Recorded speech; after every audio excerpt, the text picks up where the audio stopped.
All right, I think we can get started. Erev Tov. A pleasure to welcome back Rabbi Adam Mintz, who we've had a number of times on before, the founding rabbi of Kilat Re'im Ahuvim in the Upper West Side in Manhattan, the author of this very fascinating book, Building Communities: A History of Erev in America, which he gave a series last year on Erev in America. I think Toronto's number 3, right after St. Louis. It sure is. The first 1921. Rabbi Graubart, 1921. Yeah, you can go listen to the lectures last, and of course, always a pleasure to welcome Rabbi Mintz. We were, of course, classmates in Yeshiva University, and so we go back. We won't say how many years, but many, many years. And Vakasha, Rabbi Mintz, Parshat Beha'alot'cha. Thank you so much. Thank you, Rabbi Kelman. A treat always to learn together with you. And Parshat Beha'alot'cha is a special treat because, this parsha is amazing. And I want to try to unpack this parsha with you. And I want to do that by starting literally in the middle. And I'm going to start with something that is unique in the Torah. And that is that we have 2 verses in the Torah that are actually highlighted by, you see, verses 35 and 36 are highlighted with backwards nuns. Those backward nuns are not just in Sfaria. Those actually appear in the Torah.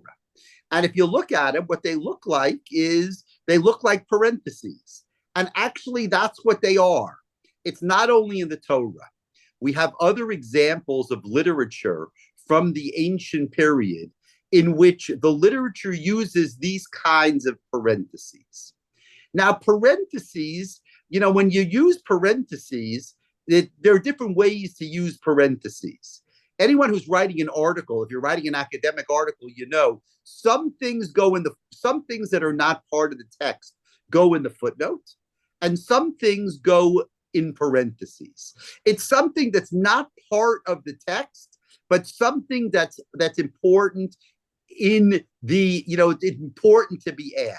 So what we need, what our job tonight is going to be, is to try to understand why these 2 verses are in parentheses. These 2 verses are as famous as any verses in the Torah. Vayihi bin Soah ha'aron vayomer Moshe. When the ark went out, Moses would say, Kuma Hashem, get up, O God. He says, advance, God. V'yafutzu oivecha. May your enemies be scattered. V'yanusu misanecha mipanecha. And may your foes flee before you. Now that, of course, we know. That is the verse that we recite when we take out the Torah. And 36, uvenucho yomar. And when it is halted, when the ark settles down, right? The ark would go out, and then it would settle down.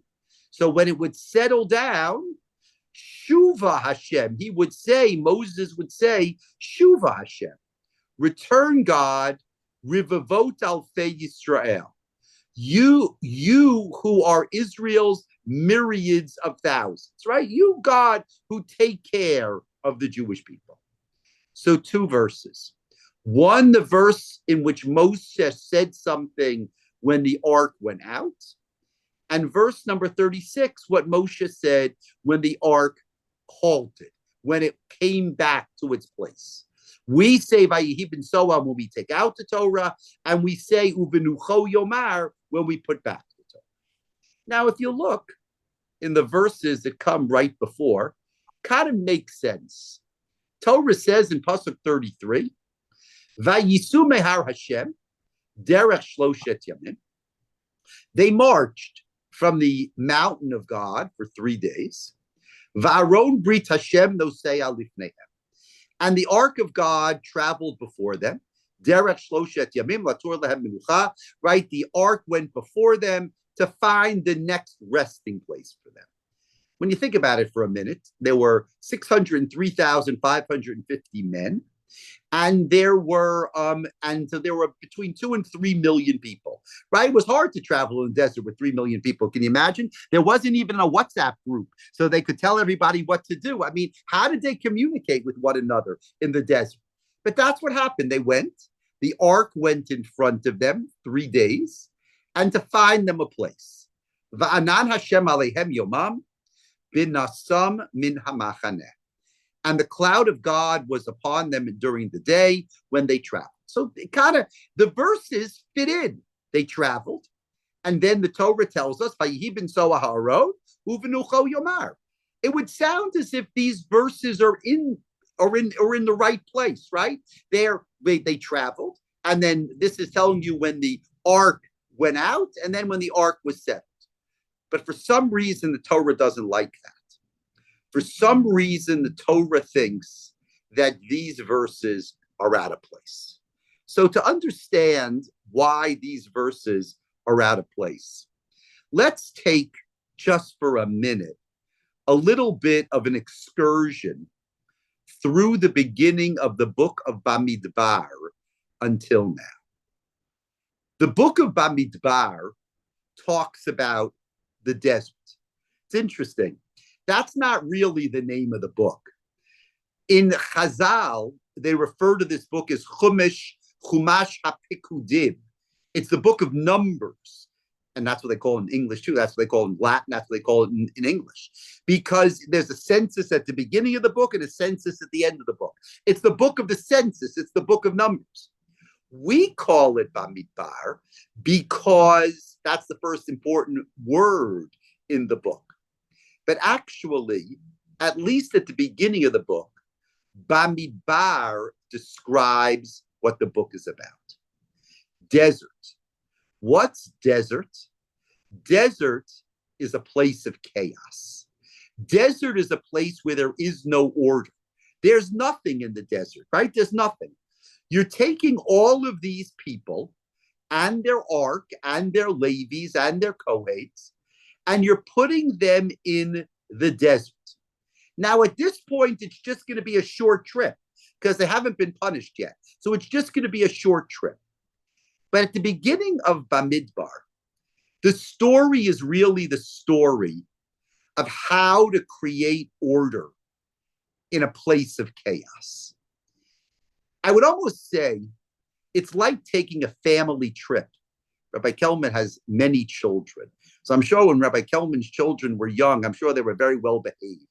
But still, when you went out on a trip, you put them in the car and you went out on a trip, what you try to do is you try to achieve order, right? You go out on a trip in a car, on a long car ride. In a sense, that's like going out in the desert. That's chaos. And what you try to do is you try to achieve some kind of order. Today, it's easy. When our kids were young, there were no iPads. But, now you just give them an iPad. But you try to do whatever you can to order them. And that's what the Torah does. The first thing you need to do if you want to give order to something is you need to know how many people you have, right? I'm sure the Kelmans counted their children to make sure they didn't leave anybody at home. You need to count the people. So the first thing they do is they count the people. Number one, they count the people because they're about to go into Israel. So therefore, they need to know how many soldiers they have. That's just practical. They need to know how to divide the soldiers. But they also count the people just to know, who are we? And then they divide the people based on tribes.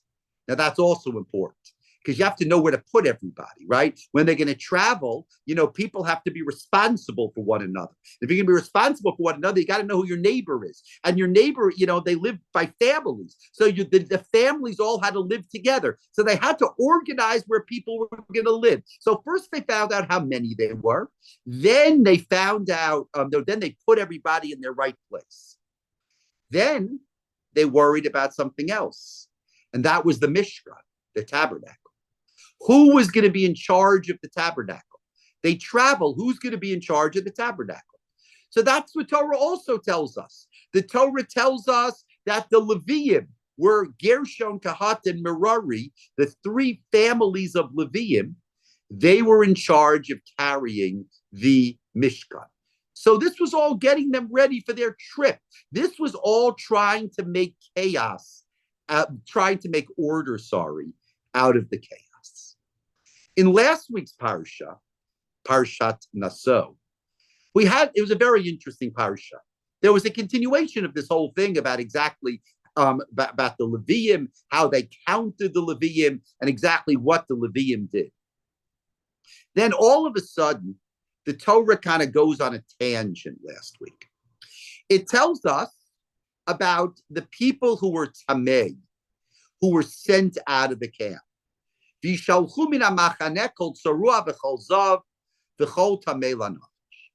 Anybody who had leprosy or other kinds of ailments, they were sent out of the camp. You know, when you try to make order out of chaos, sometimes you're going to have to separate those who make it from those who don't make it. Who's inside the camp and who's outside the camp. That's also a way of making order, right? You know, that's what the liberals and the conservatives argue about, right? Who has a right to be in the camp? Who has a right to be in the United? Well, I'm in the United States, right? Who has the right to be in the United States, right? Do migrants have the right? Do they not have the right? Who's part of the camp and who's not part of the camp? That's what the Torah tells us. Vishalchu min hamachaneh kol tzarua v'chol zav v'chol tamei lanafesh. And then the Torah tells us two really odd things. They tell us the laws of Sota, and they tell us the laws of Nazir. Sota is the wife who's suspected of adultery. And Nazir is the person who takes upon themselves not to cut their hair, not to go to funerals and things like that, not to drink wine. The question is, what are those doing there?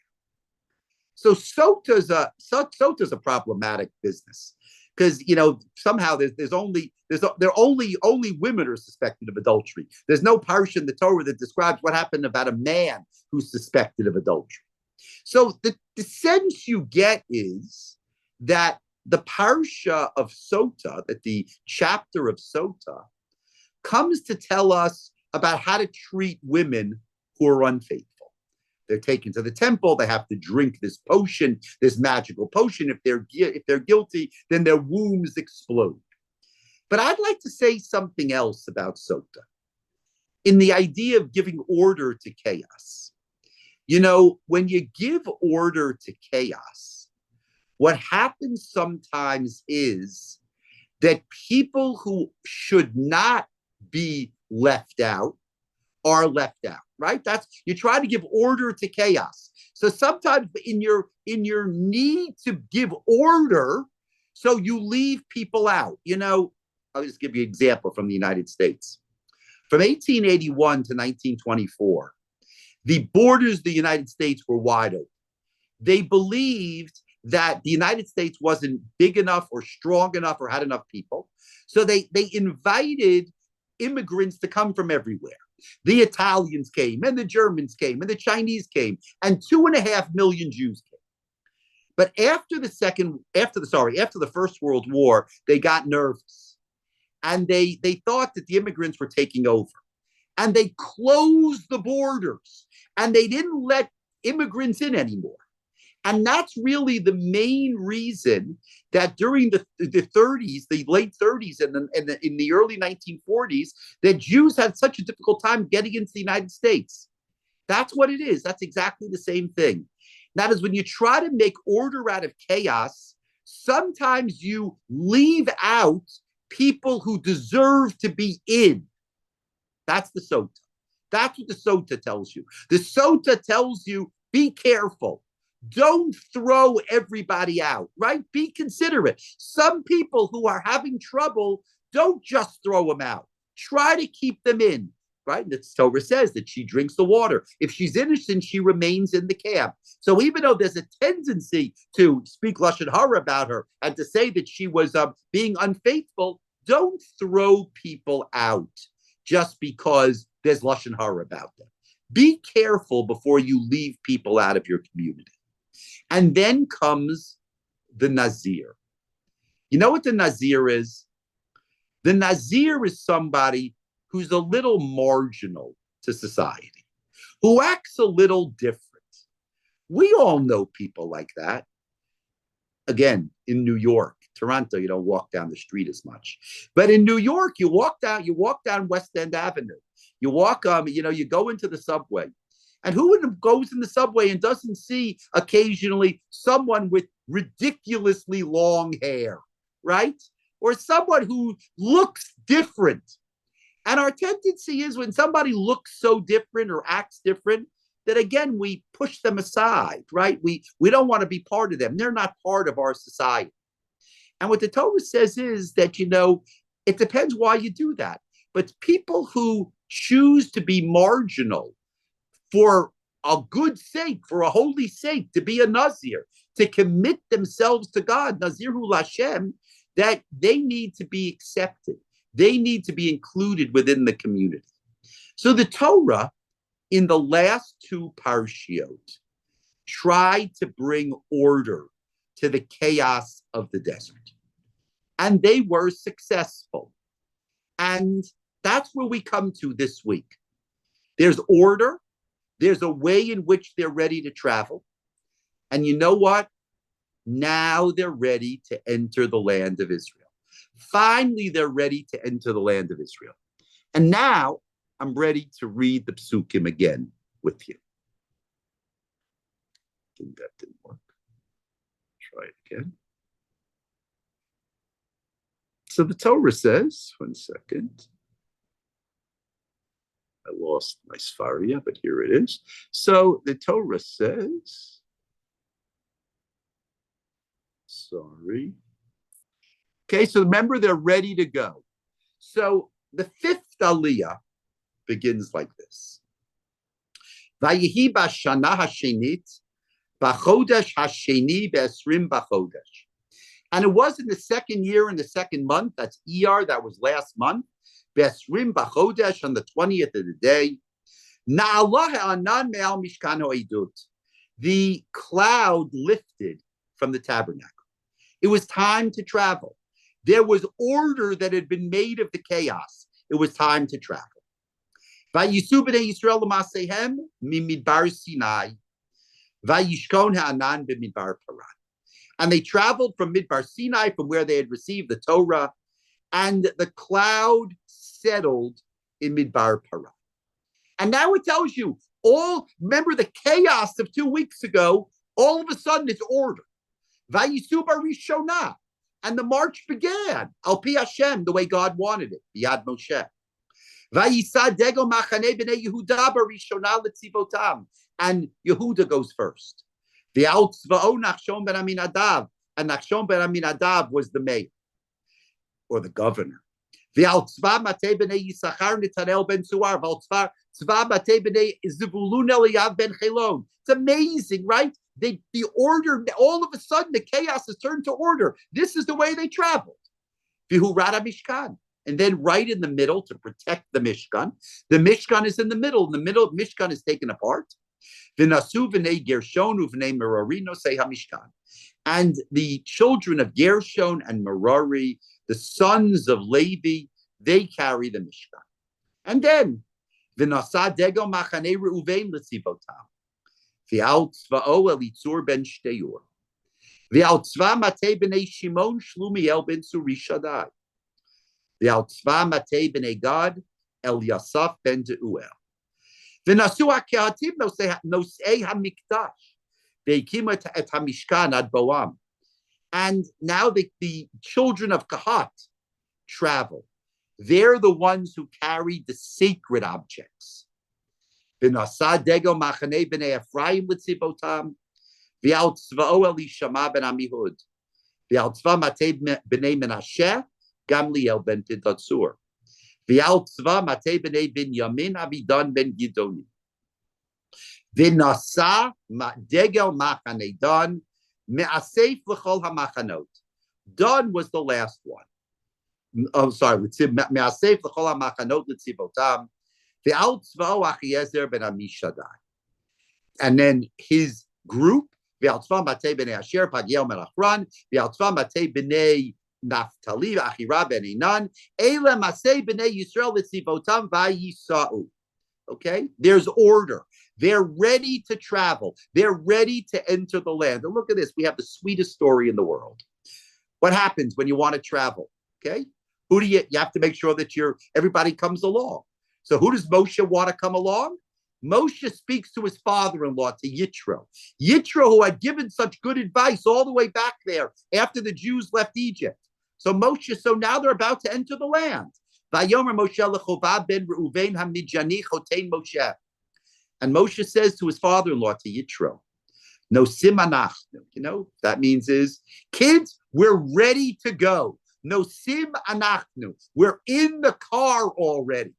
El hamakom asher amar Hashem, to the place that God said, oto etein lachem, that I will give to you. Lecha itanu vehitavnu lach. Go with us and it'll be good for you. Ki Hashem diber tov al Yisrael, because God said good things. It's going to be good for you. It'll be good for us. Vayomer elav lo elech. Yitro says, I don't want to go. It's an amazing thing, right? Moshe is so excited. They're about to enter the land. Moshe says, I don't want to go. The Yitro says, I don't want to go. Ki imel artzi ve'el moladati elech. I'm going home, right? It's been nice. I like being with you, but I'm going home. And look at Moshe. Vayomer alna ta'azov otanu. Don't leave us. Ki al kein yadata chanotenu bamidbar. You served as our guide, right? You were so important to me. Moshe learned to depend on his father-in-law, and he begs him, don't leave us. Al nat tazov otanu. V'haya ki telech imanu. If you come with us, Moshe says to his father-in-law, V'haya hatov hahu asher yetiv Hashem imanu v'hitabnu lach. Says the good that God does for us, he is going to do for you as well. And you know what's great about this story? The story ends on a cliffhanger. That's the end of the story. You don't know what's going to happen. The Torah doesn't tell us what's about to happen. It sounds like, I don't know, Moshe convinced his father-in-law to come. He didn't convince him to come. But the point is that you see that's the last step. The excitement of Moshe. He tries to get his father-in-law to come. Then Vayisum Hashem derech shoshet yamim, right there. They go for 3 days. They're ready. And then you have the psukim by Ibn Soah Haron Vayomer Moshe uvenucho yomar. It sounds like everything is in perfect shape. It sounds like the next chapter should begin to tell us about how they cross the Jordan River and how they enter the land of Israel. But what happens? Chapter 11 begins. Vayehi ha'am kimitonim. And the people began to complain. Ra be'oznei Hashem. Here it's interesting. The Sfaria translation says the people took to complaining bitterly. That the word Ra explains is an adjective for the word, or an adverb for the word mitonim, right? The people complained, and they complained bitterly. But actually, if you look at the trup, if you look at the way that the Torah is read, it's really the commas after the word Vayiham kibitonim. The people complained, and it was bad before God. Vayishma Hashem, and God heard the complaints. Vayicharappo, and he got angry. Vativ arbam eish Hashem, vatochal b'ktei hamachaneh. And God's fire broke out, and it ravaged the outskirts of the camp. Vayitzak ha'am el Moshe, vayitpalel Moshe el Hashem, vatishka ha'esh. And the people called to Moshe. Moshe prays to God, vatishka ha'esh, and the fire subsides. Vayikra shem hamakom mahu taveira, kiva ravam eish Hashem, and they called this place taveira, the place of the fire, because God's fire broke out here. I want to look at the first verse here. Vayehi ha'am kemitzoninim ra ba'oznei Hashem. The people complained. The people complained bitterly, or the people complained and it was bad. What's missing in verse 1? You know what's missing in verse 1? The Torah doesn't tell us what they complained about. The Torah always tells you what they complain about. They complain about no water. They complain about no food. They complain about no meat. It always tells you what they complain about. But here it doesn't tell you. The people complain. They complain bitterly. They complain, and it's bad in the eyes of God. And God hears, and he's angry. But you don't know what he's angry about. They complain, but you don't know exactly what they complained about.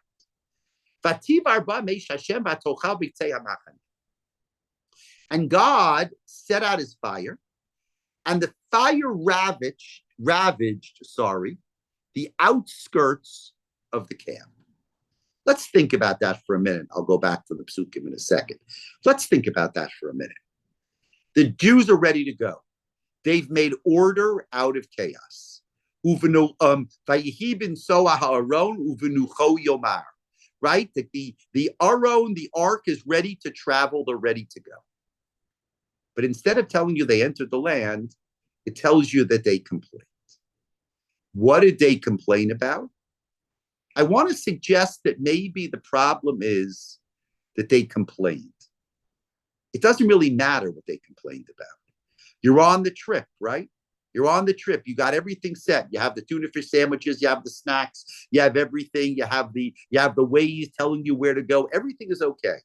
And you're on the way, and it seems as if you worked really hard to make order to take this good trip. And what happens?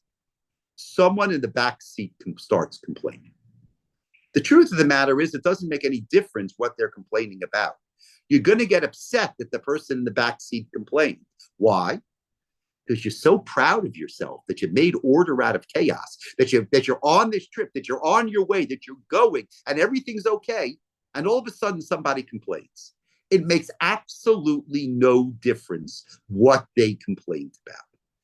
The fact that they complained rather than either said thank you, or at least was quiet, that in itself was reason for God to get angry.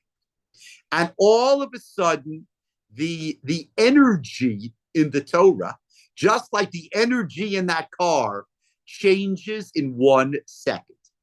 And all of a sudden, the God that was Vayehi bin Soah Ha'aron, God is leading them. They're ready to go into the land. All of a sudden, it's God gets angry. God gets angry. Why? Because somebody complained. What did they complain about? It doesn't make any difference. They complained, and God got angry. And God punished. Notice it was only B'Ktsei Hamachaneh. God only attacked them on the outskirts of the camp.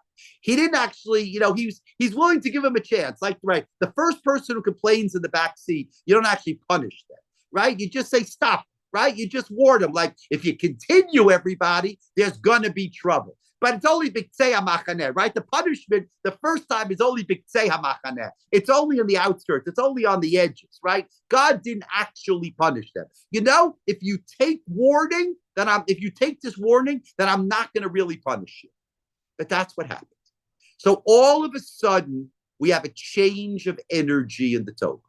The energy, the positive energy of order, of going towards Israel, of everybody united, of everybody doing the right thing, somehow it's messed up because somebody complained about something. Now, this is the critical moment right here in the Torah. Because again, it's like the first complainer in the back seat. What's going to happen? So you gave a little punishment. B'Ktsei HaMachaneh.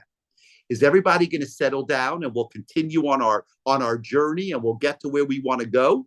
Or no? Is the beginning of the murmurs, is that going to create a crisis, right? Everybody knows that moment, right? That moment where there's a little crack, but it didn't break yet. Is it going to break, or are we going to be able to push through that crack? That's what we're going to read about right now. And here we go. Here we go, everybody. This is the moment of truth in the Jews' journey in the desert. So what do we have? So it says, V'ha'asafsuf asher b'kirbo. hitavu ta'ava. So this doesn't have so much to do with the back seat anymore.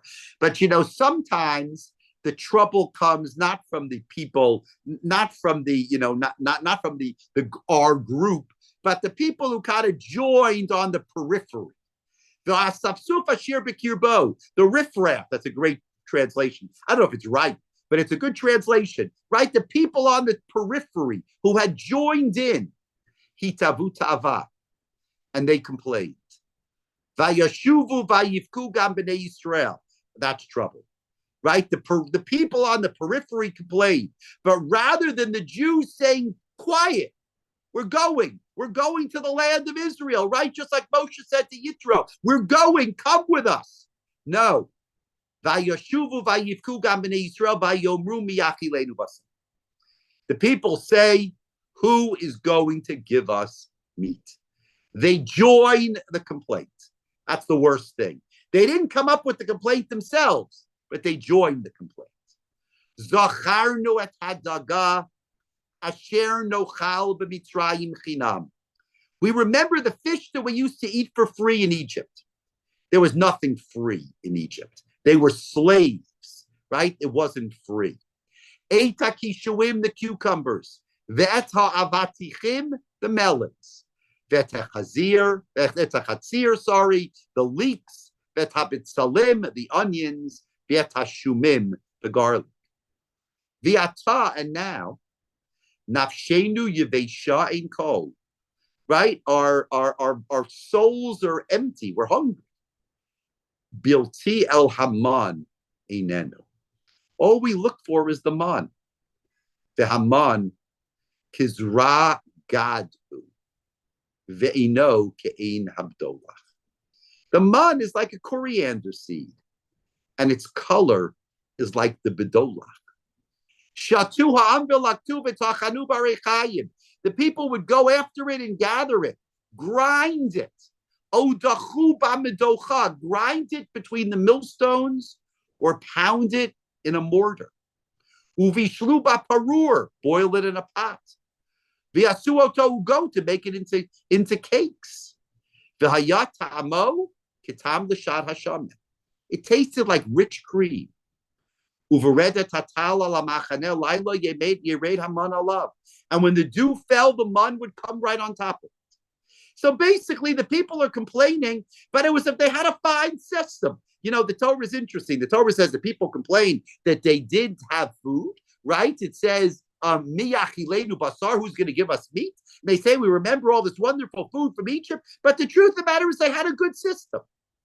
Now I want to just read this pasuk.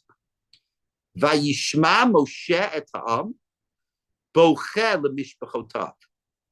And Moshe heard the people bocheh lemishpachotav. They were crying. I don't know what they're crying about yet. Ish lefetach ahalo. Everybody at the entrance of his tent. Vayichar af Hashem me'od. And God gets angry. Uve'enei Moshe ra. And in the eyes of Moshe, it was bad. Right? Look at the beginning. It says, Vayiham kemitonenim ra ba'aznei Hashem. At the beginning, it was bad in the eyes of God. Now, God's angry. Uve'enei Moshe ra. And Moshe joins along, and Moshe's upset too.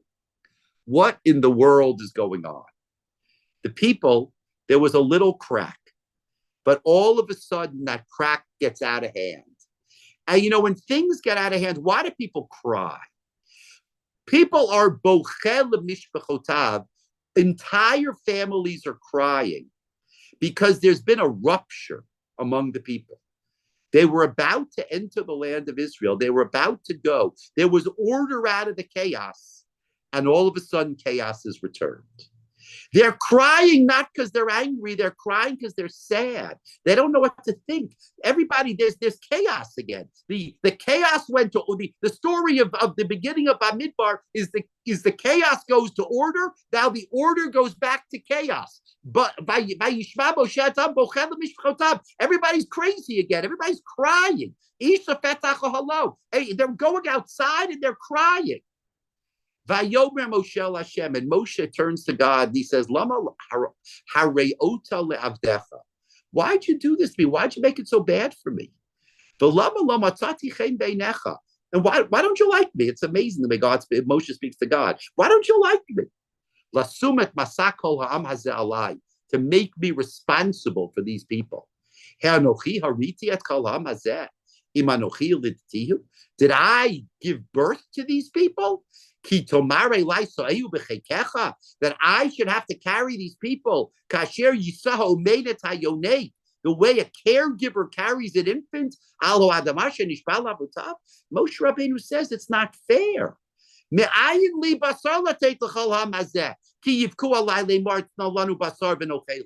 I going to get this meat from that they're crying for? Laseit et kol ha'am hazeh ki chaved mimeni. Moshe says to God, I can't do it. Vim kacha ato seli. If you're going to force me to be in charge of these people, hargeni naharo, kill me. Imatzati chen be'inecha ve'al ered berati. If you like me, remember before he says, do you like me? Now he says, if you like me, kill me.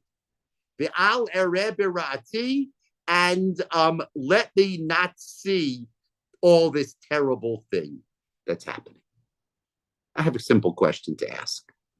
My question is, Moshe Rabbeinu has lived with the people from the very beginning that they are a troublemaking people, that they are a people who complain all the time, right? They cross the sea, the biggest miracle in the history of the world, and literally they don't take a breath and they complain that there's no water.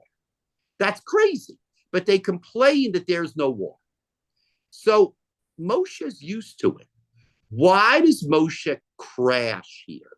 Why is what happens here? Why does this like that? Why is this the last straw for Moshe? Why does Moshe say to God, God, if you like me, kill me. I don't want to see all this terrible stuff. What is it about this that gets Moshe so frustrated? Why is this complaint, which is no different than the complaint before? We had these complaints already. These complaints are just repetitions of the complaints that we had in Parshat Shavua at the very beginning of the story of the journey in the desert. Why is Moshe's spirit broken now? What's special? And the answer is what? The answer is that you know what breaks your spirit? What breaks your spirit is when your expectations are destroyed. And that's what happened to Moshe. Moshe was so excited about going into the land. We know he was so excited because he tried to get his father-in-law to go along. No simanachnu, we're ready to go. The car is going, right? We're ready to start the trip. And he says, God is good to us. And God's good to us, and things are going to be good for you. Come join us. And all of a sudden, that same Moshe, who was so excited as a leader, I was successful as a leader, all of a sudden the people start complaining. First, they complain around the edges. Then the riffraff takes over, right? He felt he was a failure. But I want to show you why he felt that he was a failure. Why didn't he feel he was a failure after the first complaint in Parshat Shavua? The reason is he feels he's a failure now because the expectations were so high. He allowed himself to get caught up in the belief that things were going to be okay. And when you believe it's going to be good, when you believe that you're winning, right, that you have the win, and at the last second, your team loses, that's the most deflating. And that's what happens to Moshe Rabbeinu. He was right there at the goal line. He was going to do it. and all of a sudden there was an interception at the goal line. All of a sudden they weren't successful. They weren't going to go into the land. And that was tremendously deflating for Moshe. And Moshe says, I can't do it alone. And you know what God does? God basically gives in to Moshe. God gives them advisors. He calls 70 people, and they're going to advise Moses. And part of his spirit goes on these other people. And somehow there's a sharing. For the first time, there's a sharing of the power from Moshe. And God gives them meat. He gives them so much meat that it comes out of their ears, right? They have too much meat, right? So he shows them, you want meat, I'm going to give you meat. So you might think that that's it, okay? That's the story. So they were about to go into the land, and then then there was some complaining, but things were resolved. Moshe got his wish. He got some advisors. The people got their meat, and everything was. So you hope that now it's okay, right? There was a little crisis in the back seat of the car. You pulled over at a rest station. You got it under control, and now you're going to go back on the way. You're going to get to your destination. And what's the next chapter? The chapter that with which we end this week's parsha. That's the chapter of Moshe, of Aaron and Miriam, of Aaron and Miriam, talking lashon hara about Moshe. Moshe and his wife. Interesting. We don't even know what the lashon hara is. We don't know who the Isha Kushit that he took was, right? The Ethiopian woman. We don't even know what that story is. Doesn't matter. They talked lashon hara against Moshe, and that was bad. How do we know that was bad? Because Miriam got sarat, right? Miriam got this disease, right? The skin disease, which the Torah had told us about in Vayikra. She got this disease. So what they did was bad. So this bad story of the people complaining is followed by the bad story of the complaints against Moshe. But I want to tell you something. The story of Moshe, of Aaron and Miriam talking lashon hara about Moshe, it's more specific. Why is it bad? You know why it's bad? It's bad because part of the power of a leader is the fact that people respect the leader. When we're not used to this anymore because all of our newspapers are filled with gossip about the leadership, right? So we don't respect our leaders anymore because all we know is the gossip. But the truth of the matter is that if you want a really strong leader, you need a leader about whom they don't gossip. If Aaron and Miriam are gossiping about Moshe, then Moshe Rabbeinu's strength, his power, is already weakened. And that's what happened. That's what we said. You pulled over to the side of the road, you quieted down the, whatever was going on in the back seat. So the question is, do you get back on the road on your way to your destination? Or did that uprising in the back, did you lose control, right? All of a sudden you lost your authority because they're not going to listen to you anymore, right? You lost your authority, you lost your power. They're not going to listen. So what the Torah tells us is, you know what? Moshe actually was the big loser from the story of the people complaining. Moshe got upset. And Moshe said, I can't handle it alone. Give me advisors. But what it turns out is that what happens among the people is that Moshe loses his power.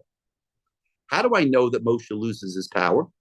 Because what are the next two stories in the Torah? Next week's parsha is the story of the Maradim, the spies. Moshe sends spies. It seems like a pretty easy mission, right? It sounds like it's all going to be fine. Moshe sends spies. They're going to come back with a good report. The people enter the land. Again, we're going to get back on the road and we'll get to the land. We'll send the spies. We'll get back to the land. It's kind of like like Google Maps, right? It's like Google Earth. You can kind of look at the land. We'll see it. Then we'll turn on Google Maps and we'll enter the land. And what happens? They come back with a bad report. We play it as if that bad report is bad about the land, meaning that people are being critical of the land. That's true. They are being critical about the land. But the truth of the matter is that they're also, right, that's correct. He separates himself. That's correct. It's also critical of Moshe, because Moshe is the one who promises them they're going to enter the land. If they don't want to enter the land, that means that they're not respecting Moshe's leadership. And how do I know that? Because what's the story after the story of the Meraglim? Right after the story of the Meraglim, we have the story of Korach. And what does Korach do? Korach challenges the leadership of Moshe, the leadership of Moshe and Aaron. And then finally, what happens after the story of Korach? The parsha after Korach is Chukat. And what does Moshe do in Chukat? He hits the rock. Because Moshe Rabbeinu has lost his authority. Moshe Rabbeinu is so frustrated by Parshat Chukat that he hits the rock. Moshe Rabbeinu, he hits the rock out of frustration, but he hits the rock because he's not the leader anymore. He's lost his authority over the people, right? We all know that. We know that in our lives, right? We know that in our, in our communal lives. We know that in the national political lives, in the international world, that sometimes you have a leader, and if the leader loses the trust of the people, he's nothing. What he says is not valuable. Nobody listens to him anymore because he's lost the trust of the people. That's what happened to Moshe. Moshe Rabbeinu gradually, they talk lashon hara about him. Then the spies don't listen to him. Then Korach challenges him, and finally he just gives up. And finally he hits the rock. And what was the turning point? The turning point was Vayehi ha'am kemitonenim. They were ready to go into the land. Moshe Rabbeinu was so excited. And all of a sudden, everything turns on its head. And that's the way it always happens.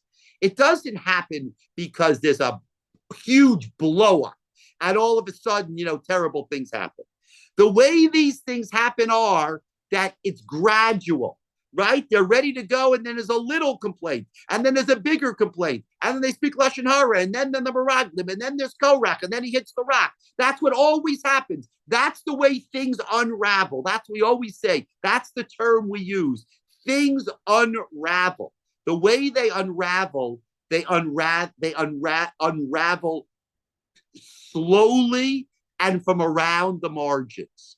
But the person who suffers is the leader. And here, finally, we can go back to these psukim.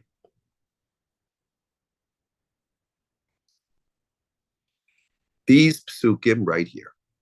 So what do we have? Yikes. Right here, sorry. So what do we have? So now we go back to where we started. And that is that Moshe tries to convince his father-in-law to come along, right? He says, Nosim anachnu el hamakom asher amar Hashem.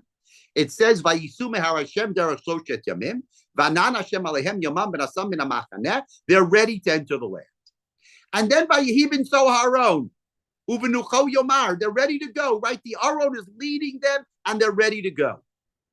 And the Torah does something that's subtle, but it's so brilliant and so remarkable. And that is, it places parentheses around those verses. It places parentheses, you see? It places parentheses around those verses. Why does it place parentheses around those verses? You see, it uses parentheses in a different way than we use parentheses. Again, we use parentheses to include something in the sentence that isn't as basic to the sentence, but we want you to get that information too, so we put it in parentheses. The Torah doesn't do that. The Torah puts it in parentheses to say, this is what should have been. We're putting it in parentheses because it didn't actually happen that way. It becomes only parentheses. It should have been that they entered the land by Yehibin Soah Ha'aron Uvinucho Yomar, with the ark leading the way. But it's in parentheses. It didn't happen. In its subtle way, the Torah is telling us this is the turning point of the Torah. And that's an amazing thing, by the way. That's remarkable. The entire Torah switches at these two psukim. Up to this point, we've been planning since the Exodus from Egypt, since the very first verse in the book of Exodus, we've been planning for the Jews to enter the land of Israel. That's all we've been doing. Everything is towards that. And they're ready to go. And he tries to get his father-in-law to come along. And all of a sudden, there's a little parentheses around those two verses. And what do those two parentheses teach us? Those parentheses teach us that that's what should have happened, but it didn't happen. And the Torah turns here. The people complain, and that is the beginning of the unraveling of the Torah, the unraveling of the leadership of Moshe, and ultimately of the fact in Parshas Pinchas that Moshe is forced to anoint Yehoshua as his successor. Moshe Rabbeinu is not going to be the leader. That vision that they had from the beginning of the book of Exodus, where Moses is chosen as the one who's going to lead the people into the land, that begins to unravel here. And that's what those backward nuns are all about. That's the parentheses. This is what should have happened, but it didn't happen. And therefore, we put these verses in parentheses. And therefore, the whole story of the Torah turns right here in Parshat Beha'alot'cha. So in a very interesting, kind of intricate way, the entire Torah, the entire story of the Jews in the desert is played out right here in the two halves of Parshat Beha'alot'cha. Any questions? Any comments? There's an interesting comment in the chat box if you just want to take it. So let me go look at the chat. It's okay. How do you understand the word Beha'asafsuf? So the Sefaria translates it as the riffraff. It's the rabbis say it's the people who came out with them from Egypt, who weren't part of the people. I would translate it just simply as the troublemakers. So men are allowed to marry more than one wife. I know that that's why there's no sota. It's still not fair. The Makalel had no place in the camp too. That's good. That's very good. I mean, the truth, right? And that's why, that the Makalel comes up in Parshas Emor, but that's correct. Interesting, the Asaf are described not as being on the periphery, but as being in their midst. They had moved to the center stage of Bnei Yisrael. Debbie Sondheim, that is a great comment. That's exactly right. Beha'asafsuf asher bekirbo hitavu ta'ava. That tension is brilliant. The Asafsuf, the people on the periphery have moved into the middle of the camp. That's the problem. That's really good. The whole class was worth it for that point. That's great. He felt like he was a failure. I have a different explanation. I'm listening. What's your explanation? I say it's Yasaf. They wanted more. They didn't follow the Haggadah, which says Dayenu. They had been given manna. That wasn't enough.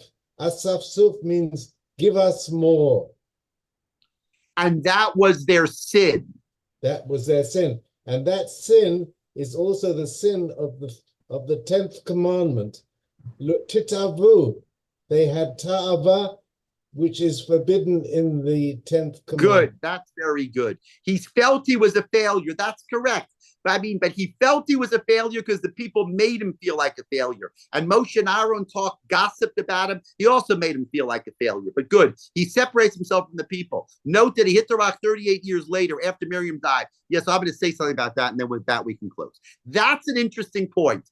The Torah, though, I'm sure you'll have a wonderful peer person teaching you Parshat Hukat, but the Torah plays a trick on us. The Torah doesn't make it clear when exactly the hitting of the rock happens. You're right. If you read carefully, you see that Miriam dies and he hits the rock. It's 40 years later. But if you read the Torah, it's just a continual narrative. Because what the Torah wants you to feel is that the hitting of the rock is a result of everything that happened up to now. It's a result of Ahiyam Kebitonim. It's a result of the Meraglim. It's a result of before that, it's a result of Aaron and Miriam. It's a result of the Meraglim. It's a result of Korach. And then it goes to hitting your rock. You're right, you're scholars here. So you know that he didn't hit the rock until year number 40. But if you're not so smart, you read the Torah, it sounds like a continual narrative. That's a literary trick by the Torah to let you know that hitting the rock is a result of that. That's very, very good. That's very Shkaya, good because Rabbi the hitting Kelman of the has rock, always a treat. Yeah, sorry. that's very good because the hitting of the rock is a repetition, just as the story of the complaining about the meat. That's correct. It all takes us back to Beshalach, where you have all the stories. Where in Beshalach, it all worked itself out. But here in Bamidbar, it all unravels. That's correct. Exactly. Because the people were unraveling, right? At the beginning, they were ready to go, but here they seem to unravel. That's a good question. Why did they unravel? What was it that made them unravel? Good. Rabbi Kelman, you'll have to invite me back for another week. We'll talk about Like you want to say one is before Matan Torah, one's after Matan Torah. Yeah, okay, maybe that's right. But you would think after Matan Torah, they would be better. Right. But that's the point. So God is angry. That makes it worse. Right. Right. That Therefore, makes it worse. In Beshalach, we understand, God, they just got out of Egypt a couple of weeks earlier. What do you expect from them? This already, they've been there for a year, more than so they should have known better, and that's why they get punished for this. But Moshe seems to lose his patience. Seems to be that Moshe, you beat a leader enough, so the leader starts cracking. That seems to happen. What happened? Shkayach, everybody. Say Shkayach, Rabbi Kelman. Good Shabbos. Shabbat Shalom, everybody. Thank you, Rabbi Mintz. Have a good Shabbat news. Shalom. Thank you, everybody. Okay. Yes, And thank okay, you. next week, Adina Blaustein is giving the shir. And by the way, Parshat Chukat, he mentioned you'll have somebody wonderful. I just checked. It's my brother's actually giving the shir that week. It's yours from my father that day. So my brother's giving the shir in 2 weeks from tonight. Anyways, but that's okay, or 3 weeks, whatever it is. I guess in 3 weeks. All right, everybody. Tomorrow morning, our Siddur shir. And Rabbi Liebtag is back on Sunday morning. Last week, he of course, his special year on Friday. This week, he's back to Sunday. Dr. Shapiro will be giving his final class, for the summer this Monday night also. And okay, so we look forward to learning with you and hope to see you soon. My Siddur year, I should know soon. It is looking, I'm hoping that it will stay at 9:15. If I have to change it to make it a little bit later, I will send out an email later this evening. That's what, anyways, but okay. Thank you, everybody. Shabbat Shalom, Laila Tov, and okay, be well. Shabbat Shalom. Shabbat Shalom, and thanks. See, Debbie, it was your comment I wanted him to read. That's what I said. There's a good comment on the thing. That's what I was referring to. That's it. The whole share was worth it. So thank you. Thank you very much. All the best. Okay, be well, everybody. Okay, bye-bye. תודה רבה, לילה טוב. Laila Tov.